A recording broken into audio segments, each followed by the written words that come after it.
Okay, Assalaamu calaykum waraxmatullaahi tacaala wabarakaatuhu. Soo dhowaada dhamaantiinba wadayaasha Kaaba Technology and Language. Aad iyo aad ayaan idin salaamayaa waqti waa idin wanaado. Meel kasta ku sugan tihiin waan ka cudur daaranaynaa casharada kala yar habsaamay. Aad uga raalli ahaada. Dhamaantiin ku soo wada dhowaada mowduuceena caawa. Dhamaantiin meel kasta ku sugan tihiin saaxiib asxaabta qaaliga ah. Waxaan ka codsanayaa in hadday tahay markii kuugu horeysay aad soo booqato channelkeena Kaaba Technology and Language inaad subscribe ku samayso isla markaana videogan aad la garayso. Okay, casharkeena maanta wuxuu ku saabsan yahay waxbarashada maadaama in badan ku soo celceliseen ama soo dalbateen mowduuc ku saabsan waxbarashada. Waxaan rabaa mowduucan gaaban inaan maanta aan idin soo gudbiyo dhamaantiin markaa ku soo dhowaada idin ahaantiinba.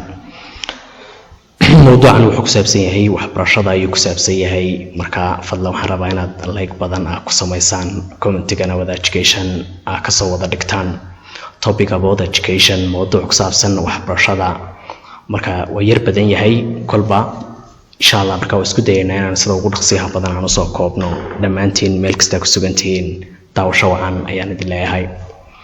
Okay, and isla bilowno. Firstly, all praise is due to Allah who permitted us to accumulate over here this unforgettable day. Second, I would like to utter here some delicious terms about knowledge, therefore hug to me in a friendly way. Knowledge is very important for the mankind, and it can be defined that it is information, understanding, and skills that the folks obtain through education or experience. Knowledge is a collection of a diverse experience and theories. It almost a quality and ability which Allah gives His beloved slaves. If the fact is mentioned, knowledge differentiates the difference between vice and feature. It makes the person discreet, dispassionate, and reputable. Knowledge is a requisite thing for the human being, and Allah say in the glorious Quran. Okay, I'm blown marka isla macnayno. Firstly, marka koowaad ama ugu horeynba all praise hufnaan iyo amaan oo dhami mahad oo dhami isaydo waxay u waajibtay ama waxa iskale to Allah Ilaahay ayaa iskale who kaasoo permitted us inoo ogolaaday anaga to accumulate over here inaan halkan isugu dhimaadno inaan halkan isugu soo ururno accumulate aan isugu soo ururno halkan inaan isugu nimaadno this unforgettable day maalintan lama alaabaanka unforgettable day maalintan lama alaabaanka. Second, marka labaad I would like waxaan jeclaan lahaa to utter here inaan halkan ka dhaho some xooga delicious terms erayo dhadhan sare leh oo abood ku saabsan knowledge aqoonta ama cilmiga ku saabsan. Therefore sidaa darteed hug to me ii dhegaysta in a friendly way hab saaxiibtinimo ii dhegaysta si wacan ii dhegaysta. Knowledge cilmigu is a very important wuxuu muhiim u yahay for the mankind bini aadanka and it is can be defined waxaana ku qeexi karnaa cilmiga it is inuu yahay the information warbixin inuu yahay understanding iyo fahan and skills iyo xirfado inuu yahay that the folks kaasoo ay dadku obtain ay ka helaan through education waxbarashada ay ka helaan and experience iyo waayo aragnimo iyo khibrado ay ka helaan. Knowledge cilmigu is a collection waa soo ururin of a diverse experiences khibrado kala duwan oo la isku soo ururiyay and theories iyo aragtiyo la isku soo ururiyay weeye cilmigu. Waxaan u maleynayaa markaa qeexidii inaad cilmiga inaad fahantay ayaan u maleynayaa. Weeye and knowledge cilmigu is a collection waa soo ururin of a diversity experience khibrado kala duwan ama waayo aragnimo kala duwan oo la isku soo ururiyay and theories iyo aragtiyo. It is almost inta badan a quality waa tayo and ability awood which awoodaas ama tayadaasoo Allah Ilaahay gives uu siiyo beloved slaves adoomadiisa uu jecel yahay uu siiyo.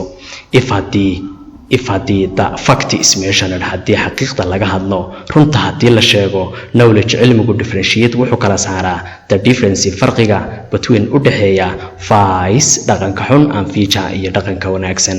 It makes wuxuu ka dhigaa the person qofka discreet ayuu ka dhigaa qof aqil ah ayuu ka dhigaa qof aqli badan ayuu ka dhigaa dispassionate qof sumcad leh ayuu ka dhigaa qof macquula ayuu ka dhigaa dispassionate qof macquula ayuu ka dhigaa oo degan ayuu ka dhigaa and reputable iyo qof sumcad leh ayuu ka dhigaa.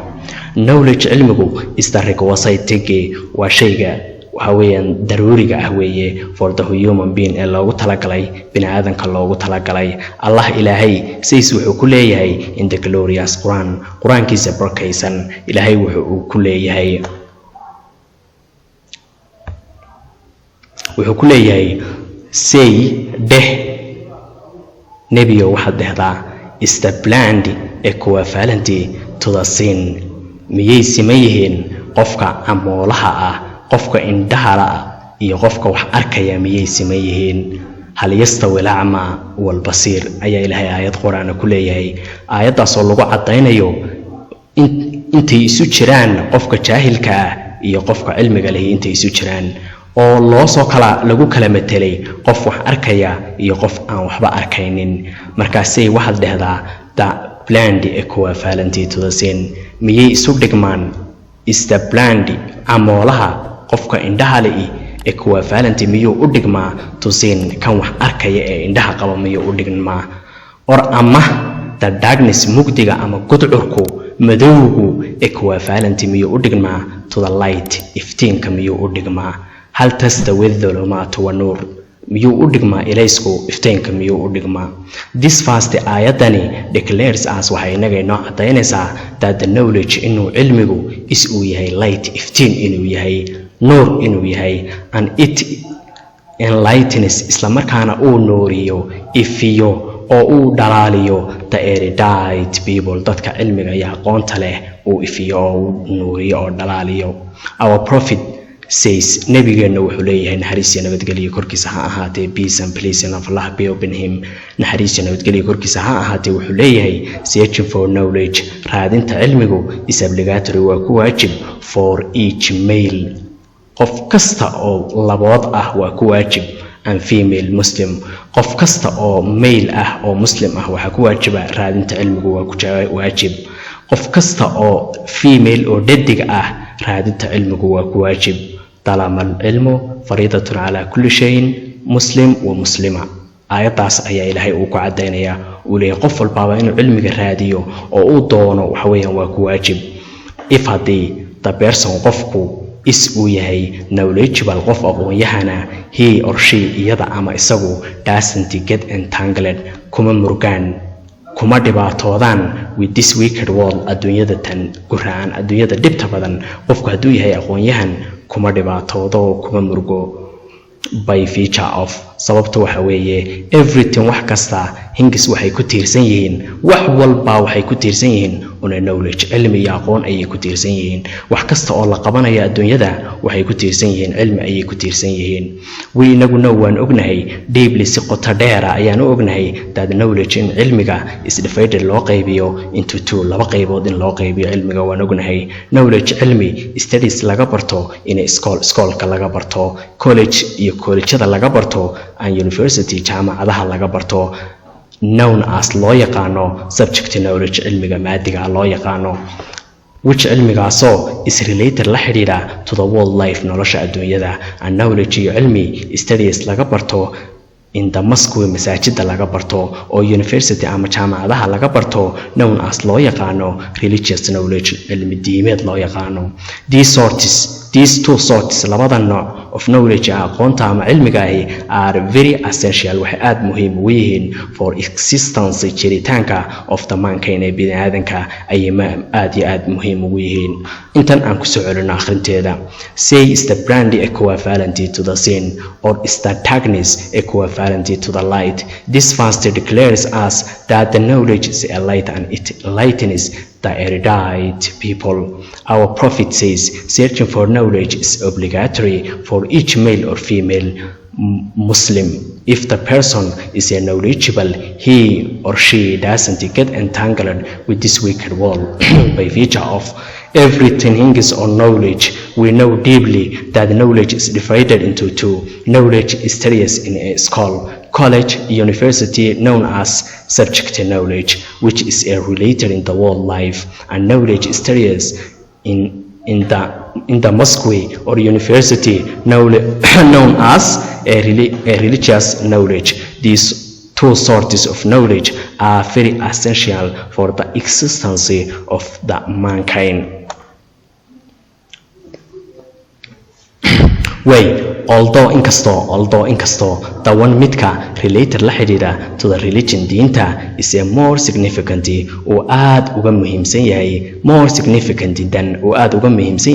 the one midka related la xidhiidha to the world life nolosha adduunyada because maxaa yeelay the knowledge cilmiga related la xidhiidha to the world life nolosha adduunyadu remains wuxuu ku hadhayaa in the world adduunyada ayuu ku hadhayaa when markii iyo adigu pass away aad dhimato ama aad markaa geeriyoto when you died markaad geeriyoto cilmiga maadiga ahi dunida ayuu ku hadhaa bad laakiinse tawan midka related la xidhiidha to the religion diinta doesn't remain ma uu hadhayo in the world adduunka kuma hadhayo bad laakiinse isaga oo cilmiga ahi falowisiyo adiga ayuu ku raacayaa an allah ilaahayna will reward you wuu kuga abaalmarinayaa for keeping it hayntii aad haysay isaga ku haysay in your fresh heart qalbigaaga saafiga ahaa ee wanaagsanaad ku haysay and behave aadna ku dhaqmaysay it isaga sidii allah ilaahay commanded you adiga kuugu amray if haddii you adigu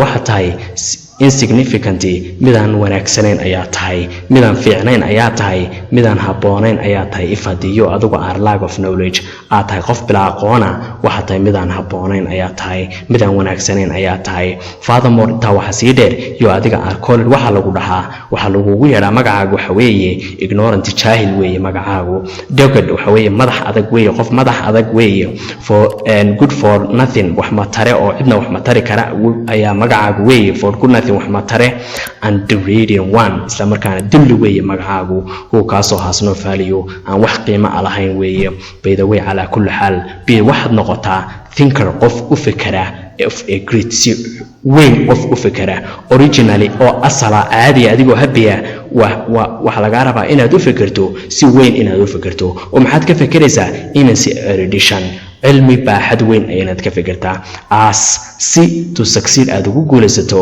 in the world adduunyada si aad ugu guulaysato and here after iyo waliba aakhiraba akhrinta ayaan hal mar dib ugu celinaynaa dhageysa haboon marka waan wada akhrinaynaa imika topic about education mowduuc ku saabsan waxbarashada ku saabsan first of all is say do to the first all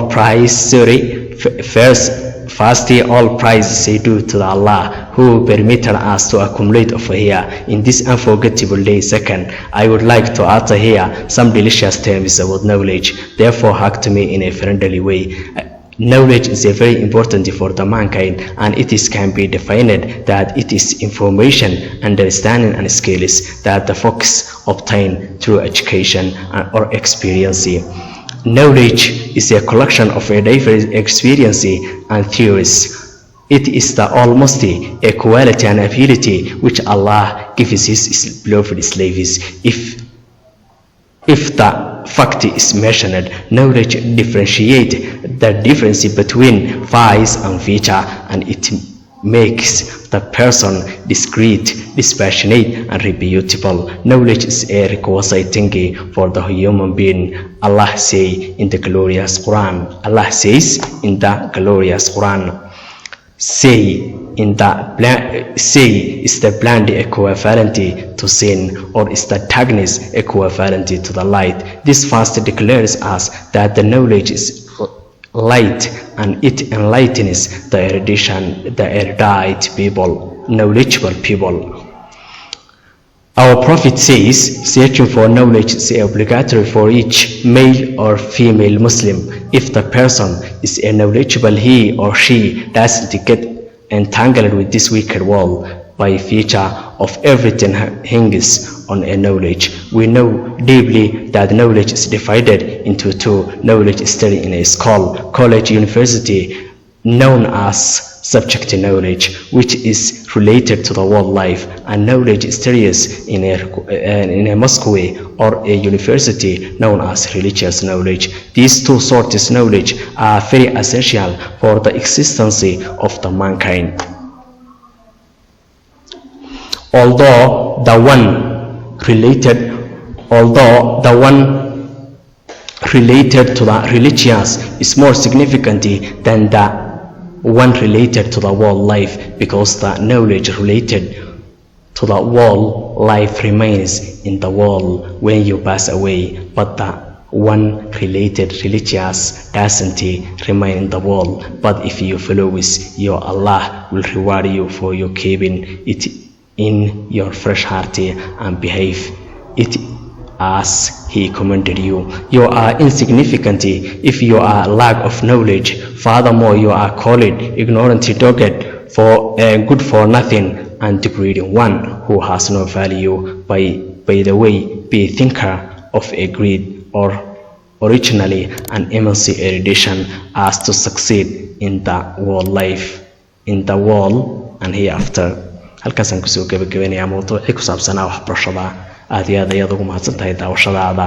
fadlan waan kaa rajeynayaa inaad mowduuca aad garaysay, sidoo kalena aad nagu soo biirtay. wixii fikradaad qabto commentiga ayaad nagula soo wadaagi doontaa. wabilaahi towfiiq. intaan mowduuc xiga ku kulmi doono waxaan idinkaga tegayaa salaanta islaamka. asalaamu calaykum waraxmatullaahi tacaala wabarakaatuh. magacayga waa Sharmaarka Haraale Jaamac. waqtigu ha idin wacnaado.